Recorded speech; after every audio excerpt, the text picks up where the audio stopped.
Welcome back to Ignite&Scale, the podcast that unpacks the journey of founders, builders, and scale-up leaders in the mobility and automotive space.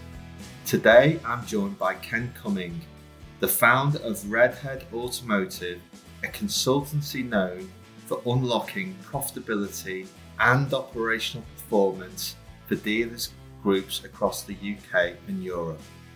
Ken has built a global reputation as a profit coach, working hands-on with OEMs, dealer principals, and leadership teams to sharpen after-sales performance. And today, he's going to help us get to grips with how founders should actually think about ROI, especially those selling in to the dealership ecosystem. Let's get into it. Ken, take us back. What was your journey into the automotive world and what led you to founding Redhead Consulting? Thanks, Mike. Thanks for inviting me. Like many people my age, I've never worked in any other industry. Early career with Unipart, moved to BMW retail for a couple of years, and then spent 11 years with Toyota around the dealer network on operational profit improvement programs. It was there I met a friend and a mentor who introduced me to ASE. Wow. I worked with Trevor and the team in Manchester for about 6 years, doing international consulting literally all over the world. Great opportunity, learned so much. And almost 5 years ago, middle of the global pandemic, I decided to work myself. As you do. Yeah, it was. On hindsight, it actually was a great decision because my parents ran their businesses all my life. My parents run their business. So doing that was obviously on my bucket list. I actually wanted to run my own business, but timing worked out okay. When I started on my own, the abject fear was, will the phone ring? Will I get any work? I was very lucky. A few people I knew believed I could help them. So I started on my own. If I can do 3 or 4 days a month, I can, and with a bit of savings, I should be able to keep going for a while. But in honesty, since month one, I've not looked back. I've now built a team and got a fantastic list of clients. I've never enjoyed work so much. It's fantastic. No, that's great. And, it's really congratulations to what you've built. I mean, if we just go into a bit more detail on that, though, what sets Redhead Automotive apart?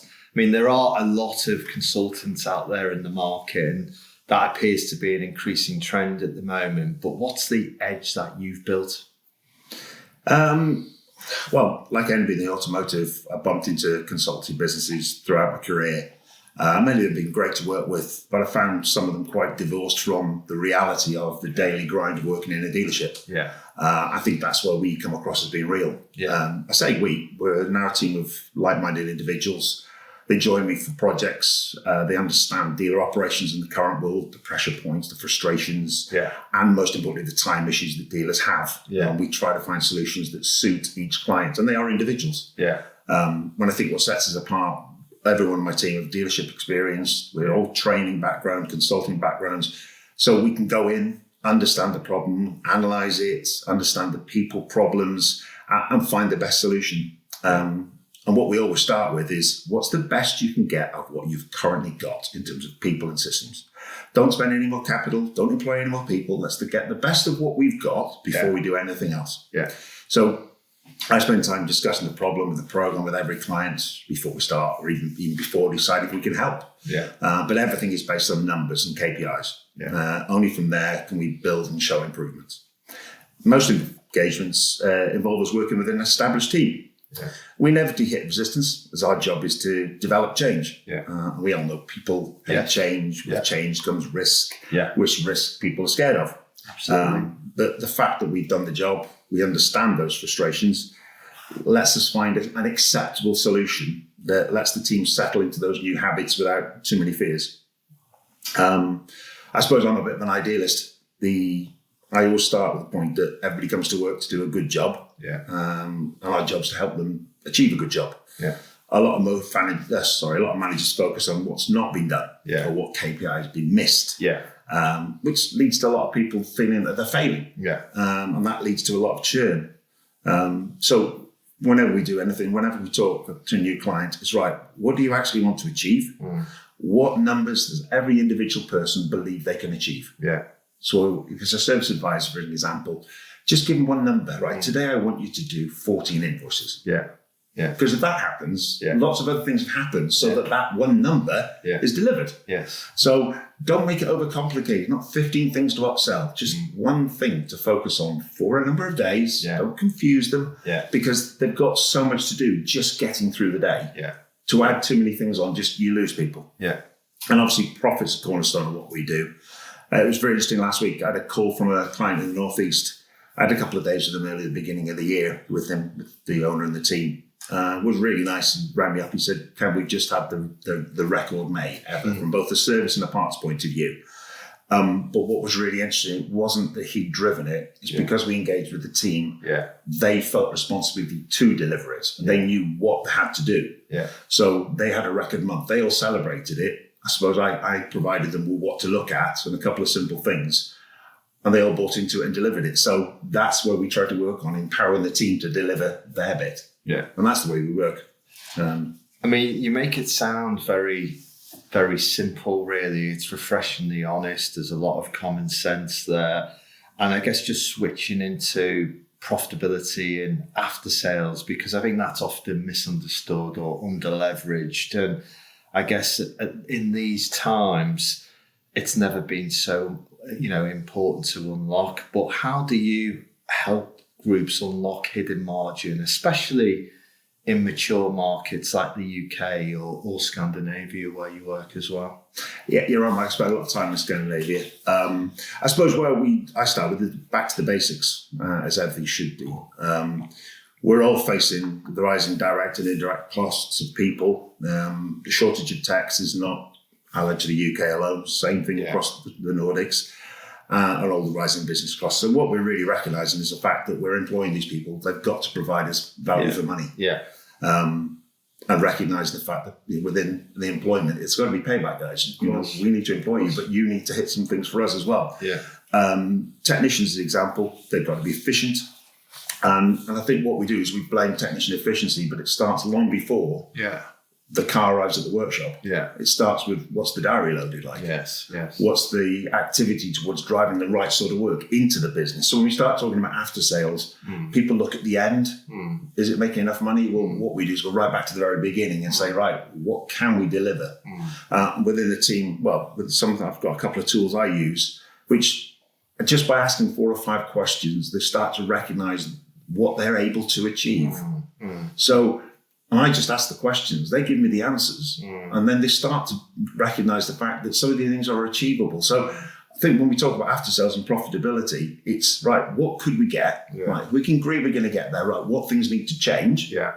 And whenever you're doing a job like ours, our job is to go and change things. Yeah. So we've got to help the team establish what they can do, how they can do it, and show them the small steps to get there. Yeah. And I think for me, when I say I spent a lot of time in the Nordics as well, which is quite, I'll push onto that a little bit later on. But the key to the dealer's success is actually giving them that self-belief to see what they can do. It comes back to 2 things. It's skill or will. We work on, let's get the skill right, then it has to be the will. I mean, just as a follow-up to that, it is, I guess some people just see it as a case of selling more hours, but your approach is a lot further than that, i.e. you've got to sell the right hours to get the right margin through. So it's not just ramming the diary, it's kind of thinking about the pipeline before that to help them get those results. Absolutely. And I think what we're finding at the moment, because we've got a capacity issue, through the number of technicians and in some cases size of workshops, we've got the situation whereby we have a finite amount of hours to sell. Yes. Based on how many people we've got. Yeah.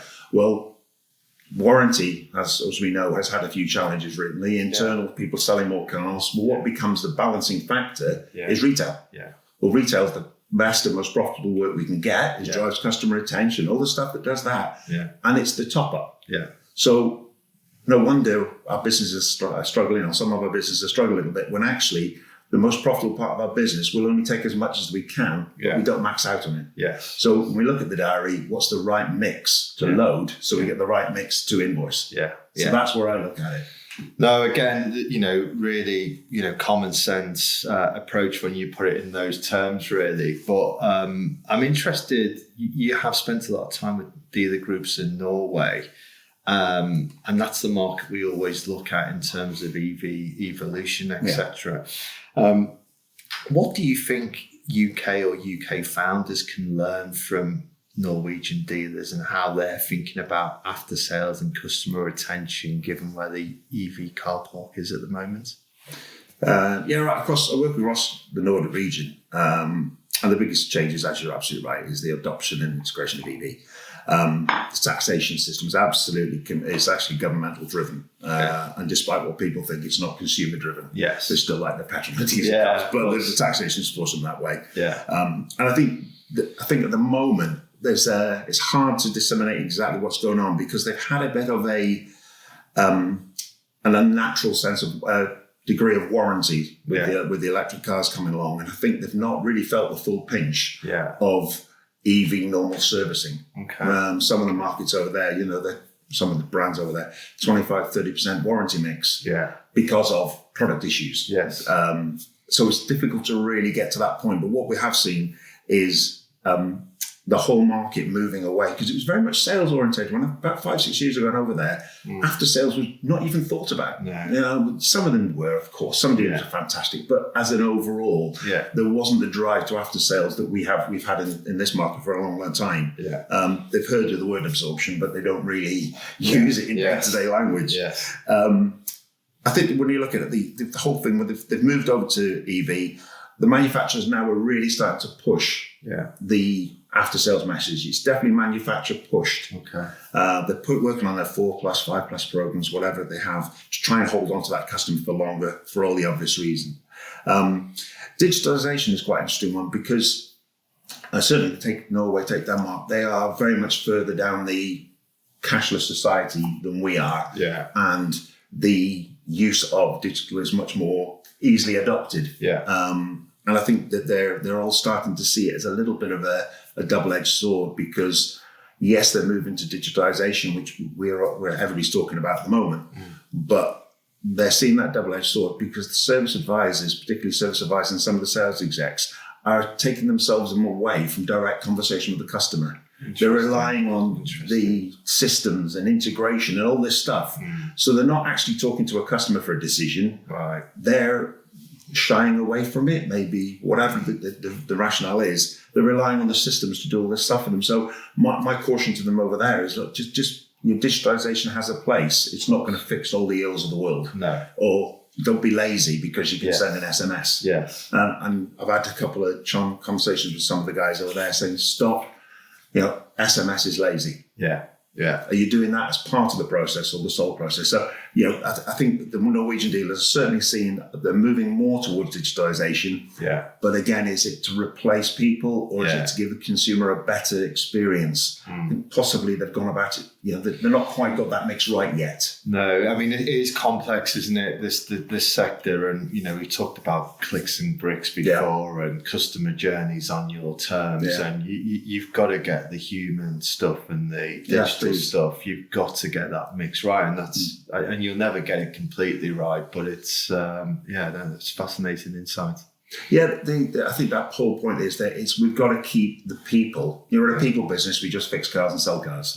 And let's not get away from that bit of it, because if everything is digital, why do we need a dealership?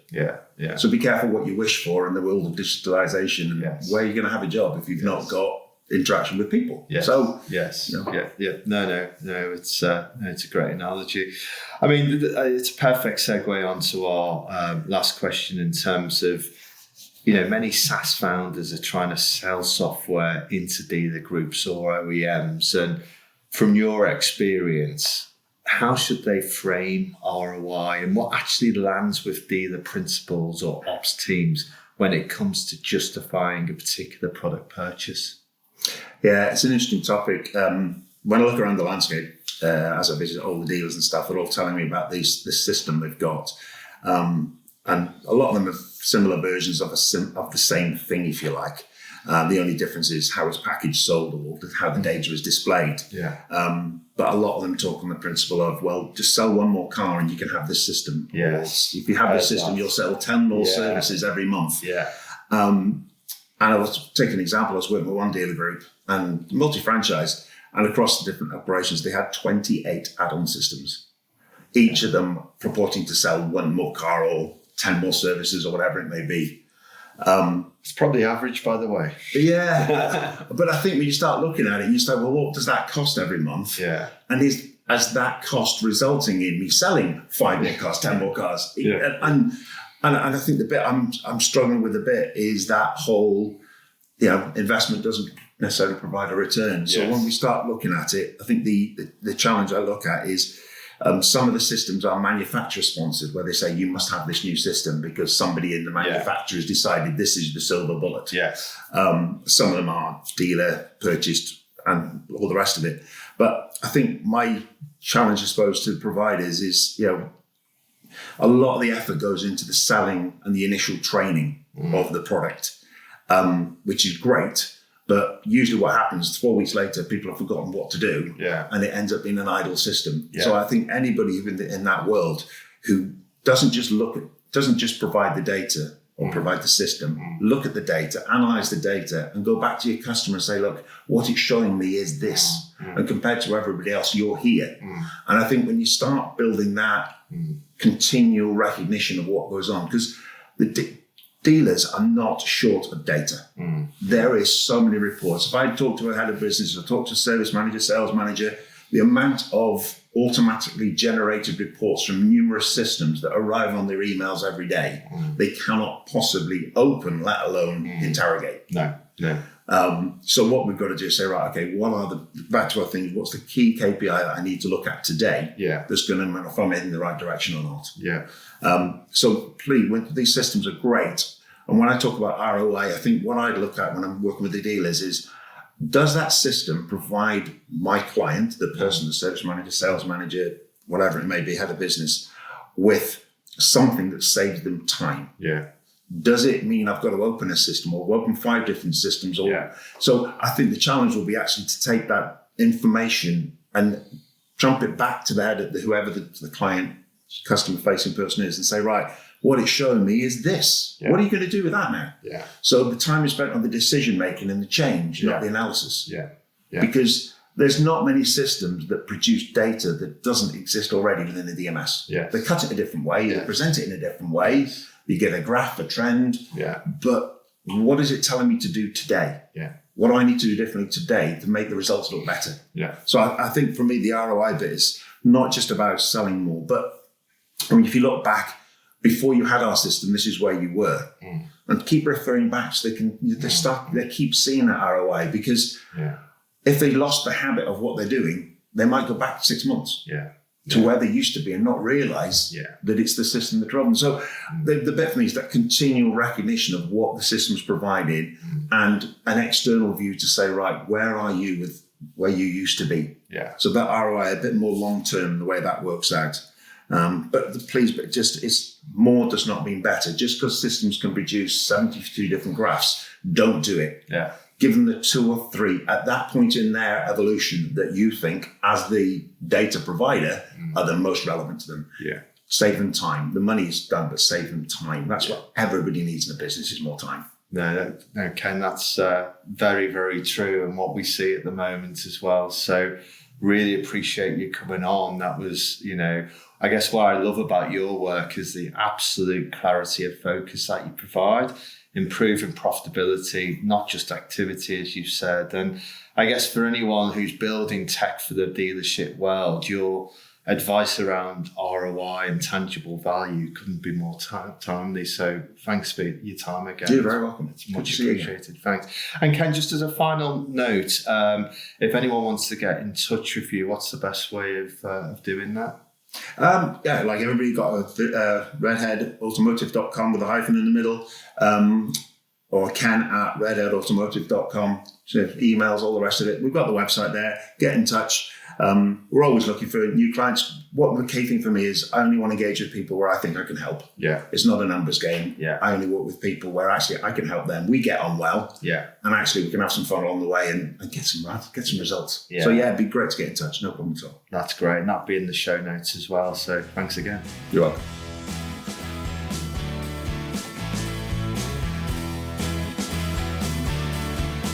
If you want to listen to more episodes of the podcast, we're on all good audio platforms. Our website is also www.cambriaprivatecapital.com, and you can also find myself on LinkedIn and Twitter, where we publish our weekly blogs as well. Please do get in touch if you want more information.